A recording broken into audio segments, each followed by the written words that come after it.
Surah Al-Baqarah, ruku number 20, ayat 63 to 163, to 167.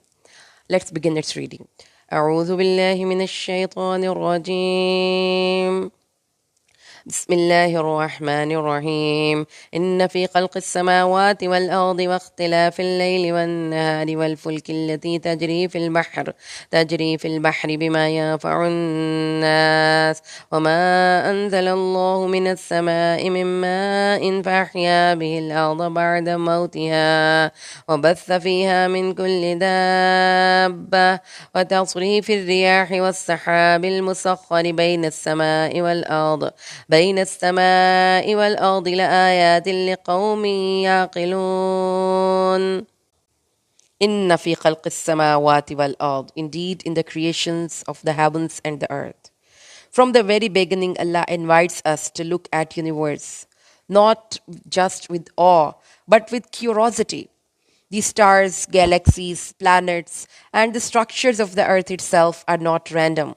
They are signs. They invite us to study the field of cosmology and geophysics. This opens the doors to studying how the universe began, how the earth was formed, and what laws govern space and matter. وَاخْتِلَافِ اللَّيْلِ وَالنَّهَارِ, and the alteration of the night and the day. Then he points to time itself. The cycle of night and day isn't just a routine. It's a system built on precision. The earth's rotation and sun's position, the way light and darkness balance each other. This leads us to explore how time works, how the earth moves, and how celestial bodies interact. This is the field of astronomy and planetary physics. وَالْفُلْكِ الَّتِي تَجْرِي فِي الْبَحْرِ بِمَا يَنْفَعُ النَّاسِ, and the ships that sail through the sea with what benefits people. Now this ayah shifts to human activity. Ships float on water using wind, design, and navigation. These are all signs of how Allah made nature usable. This ayah invites us to study how water supports weight, how wind propels movement, and how trade connects societies. This also invites us to study the fluid mechanics and marine engineering. وَمَا أَنزَلَ اللَّهُ مِنَ السَّمَاءِ مِن مَّاءٍ, and what Allah sends down from the sky of water. Rain isn't just a blessing, it's a system. Evaporation, condensation, cloud formation, and rainfall. Every drop of water follows a law. This pushes us to understand weather patterns, climate systems, and how water sustains life. And it also invites us to understand the fields of meteorology and hydrology. فَأَحْيَا بِهِ الْأَرْضَ بَعْدَ مَوْتِهَا, giving life to earth after its lifelessness. Dry, cracked soil becomes green and fertile. This is both a physical transformation and a spiritual metaphor. It leads us to study how plants grow, how nutrients move, and how ecosystems revive. And side by side, it also invites us to study the field of botany, social sciences. وَبَثَّ فِيهَا مِن كُلِّ دَابَّةٍ, and he spreads in it every kind of moving creature, from ants to elephants, birds to fish. Every creature is placed with purpose. Their diversity, their behavior, and survival, all are signs of Allah. This also invites us to understand the field of zoology and biodiversity. This opens the doors to studying species, habitats, and the balance of life. وَتَصْرِيفِ الرِّيَاحِ, and the directing of the winds. Winds don't just blow randomly. They follow patterns, carry seeds, shape climates, and even guide ships. And this leads to understand air pressures, jet streams, and how wind affects the environment. وَالسَّحَابِ الْمُسَخَّرِ بَيْنَ السَّمَاءِ وَالْأَرْضِ, and the clouds controlled between the heavens and the earth. Clouds float, move, gather, and release rain, all under divine control. Their behavior is subtle but powerful. Cloud physics, environmental sciences we study. This invites us to study how clouds form, how they affect weather, and how they regulate temperature. لَآيَاتٍ لِقَوْمٍ يَعْقِلُونَ, are signs for a people who use reason. And finally, the conclusion. All of this, the sky, earth, time, water, life, movement, is not just scenery, it's a message. But only those who think, reflect, and ask questions will understand it. This is the philosophy of science. This is a rational inquiry. This is Quran's invitation to science. Use your mind. Observe the world. Discover the truth. This ayah isn't just poetic, it's a blueprint of scientific exploration. It teaches us that nature is structured, systems are observable, patterns are meaningful, inquiry is sacred. Quran doesn't separate faith from science. It calls us to study creations as a form of worship. Every natural law is a reflection of divine wisdom. The Quran doesn't treat science as something separate from faith, it treats it as a path to faith. Islam's approach to science is not just about collecting facts, it's about reading the signs of Allah in creation. Every natural law, every pattern in the universe, every biological process is described as an ayah, as a sign of Allah.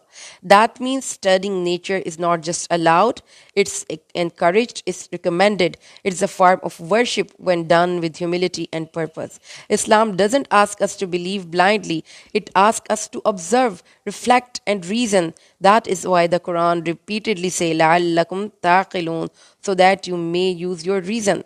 This ayah number 164, is a perfect example. It lists the universe, time, water, life, movement, and systems not as random phenomena, but as structured signs. And then it ends by saying, لَآيَاتٍ لِقَوْمٍ يَعْقِلُونَ. These are the signs for the people who use their intellect. That is the Quranic method. Start with observation. Look at the heaven, earth, rain, creature. Move to reflection. Why is this system so balanced? And with submission, this design points to designer. So Islam doesn't just allow science, it builds the foundation for it. It teaches that the universe is readable, measurable, and meaningful. And the more deeply you study it, the more clearly you see the wisdom of Allah, and more clearly you recognize the creator and the designer. 165 Surah Al-Baqarah. ومن الناس من يتخذ من دون الله أندادا يحبونهم كحب الله والذين آمنوا أشد حبا لله ولو يرى الذين ظلموا إذ يرون العذاب أن القوة لله جميعا وأن الله شديد العذاب. وَمِنَ النَّاسِ مَن يَتَّخِذُ مِن دُونِ اللَّهِ. And among the people are not all, but some people fall into this error. مَن يَتَّخِذُ مِن دُونِ اللَّهِ أَندَادًا are those who take besides Allah rivals, means partners. They set up equals to Allah, whether idols, leaders, desires, or anything they obey or love like Allah. يحبونهم كحب الله. They love them as they should love Allah. Their emotional attachment is misplaced. They give their hearts to false objects or devotion. وَالَّذِينَ آمَنُوا أَشَدُّ حُبًّا لِلَّهِ. But those who believe are stronger in love for Allah. True believers have deeper, purer love. Their hearts are anchored in Tawheed. وَلَوْ يَرَى الَّذِينَ ظَلَمُوا. If only the wrongdoers could see, is يَرَوْنَ الْعَذَابِ, when they see the punishment on the day of judgment, when the reality hits them, أَنَّ الْقُوَّةَ لِلَّهِ جَمِيعًا, that all powers belong to Allah alone, and وَأَنَّ اللَّهَ شَدِيدُ الْعَذَابِ, and that Allah is severe in punishment. So, this verse is about something very real, something we see all around us. Allah says there are people who take others beside Him and treat them like equals, not just in worship, but in love. They love their idols, their leaders, their desires, even their own egos. And if those things deserve the same love and loyalty that belong only to Allah. This is the heart of the shirk. It's not just going to a statue, it's giving your heart to something that didn't create you, doesn't sustain you, and won't save you. That is why the Prophet said the greatest sin is to set up a rival to Allah while He alone created you. Think about that. Allah gave you life, shaped you, guided you, and yet people turn around and love something else more than Him. Then Allah talks about the believers. He says, but those who believe are stronger in love for Allah. Believers know who Allah is. They have felt His mercy. They have seen His signs. They trust Him. So their love is deep, pure, and unshakable. They don't mix their worship. They don't depend on anyone else. Their hearts belong to Allah alone. And then comes the warning. Allah says, if only the wrongdoer could see the punishment. If they could see what's coming, the torment, the regret, they would realize that all power belongs to Allah alone. that their idols, their false loves, and their attachments, none of them have any strength. Only Allah does. And His punishment is real. It's not symbolic, it is severe. So, this ayah is a mirror. It's asking us, who do you love like you should love Allah? What do you fear losing more than His pleasure? Where does your heart go when you are scared, proud, or lonely? If the answer is anything other than Allah, then something is off. So He isn't just about saying La ilaha illallah, it's about living it. It's about purifying your love, your loyalty, and your dependence and giving it all to one who created you. The topic is further expressed in next ayah. Allah Almighty says in ayah number 166, إذ تبرأ الذين اتبعوا من الذين اتبعوا ورأوا العذاب وتقطعت بهم الأسباب. إذ تبرأ الذين اتبعوا. When those who were followed disowned those who followed them, means the leaders, their idols or influencers that people blindly followed will reject them on the day of judgment. مِنَ الَّذِينَ اتَّبَعُوا, from those who followed them, the followers who gave their loyalty, their love and obedience to false authorities. وَرَأَوُا الْعَذَابَ, and they all see the punishment. Both groups, leaders and the followers, will witness the torment prepared for them. وَتَقَطَّعَتْ بِهِمُ الْأَسْبَابِ, and all their connections will be cut off. Every bond, every friendship, every alliance and excuse will collapse. No one will help anyone. This ayah is about the moment of truth, when the day of judgment arrives and everything people used to rely on falls apart. Ibn Kathir explains that those who were followed, whether idols, false gods, arrogant leaders, or even Satan himself, they will disown their followers. They will say, we had nothing to do with them. We didn't ask them to worship us. Even the angels and the jinns that were wrongly worshipped will say, Ya Allah, we are innocent. They weren't worshipping us. They were following their own desire. And the followers, they will be full of regret. They will blame their leaders. But the leaders will reply, don't blame us. You chose this path yourself and you were criminal yourselves. And then comes the most painful part, and their connections will be cut off. This means their friendships, their alliances and emotional ties, everything people used to hold on to will vanish. No one will defend anyone. No one will save anyone. Everyone will face their own consequences. Even Satan will say, I just invited you. You accept it? Don't blame me. Blame yourself. So this ayah is a wake-up call. It tells us don't follow blindly and don't give your loyalty to anyone above Allah. Rely on Him alone and love Him alone. And the last ayah of this ruku, 167. وَقَالَ الَّذِينَ اتَّبَعُوا لَوْ أَنَّ لَنَا كَرَّةً فَنَتَبَرَّأَ مِنْهُمْ كَمَا تَبَرَّؤُوا مِنَّا كَذَلِكَ يُرِيهِمُ اللَّهُ أَعْمَالَهُمْ حَسَرَاتٍ عَلَيْهِمْ وَمَا هُمْ بِخَارِجِينَ مِنَ النَّارِ.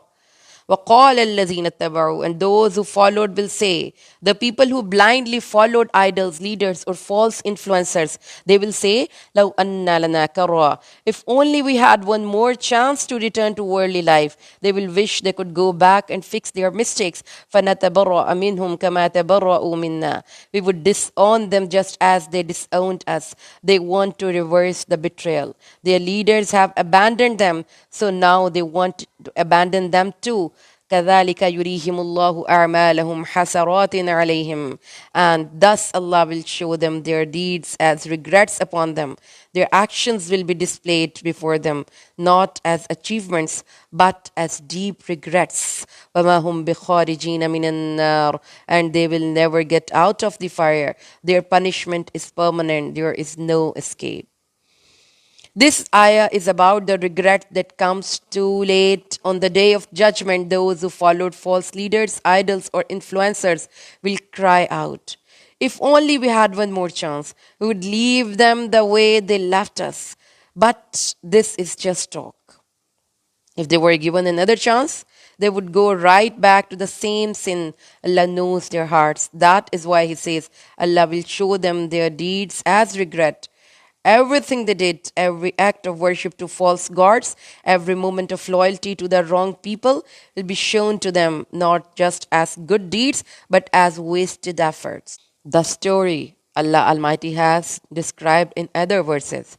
Their deeds will be like dust, scattered in the wind, like ashes blown away in the storm, like a mirage in the desert. It looked like water, but it was nothing. And then comes the final blow. They will never get out of fire. No second chances, no escape, no rescue.